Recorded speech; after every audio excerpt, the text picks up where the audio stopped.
তুই বুঝতে পারছি না। চিন্তা করো না, আল্লাহর উপর ভরসা রাখো। আল্লাহ নিশ্চয়ই কোনো ব্যবস্থা করবেন।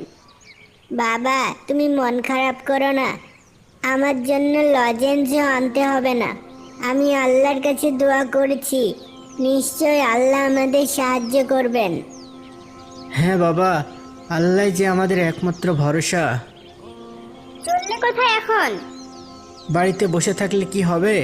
চেষ্টা তো চালিয়ে যেতে হবে, তাই না? যাই, দেখি কোথাও কিছু পাই কিনা।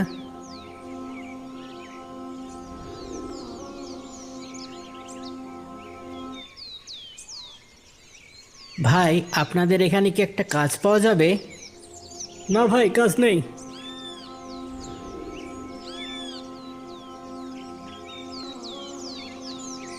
ভাই, একটা কাজ পাওয়া যাবে? নেই নেই, কোত্থেকে যে আসে সব।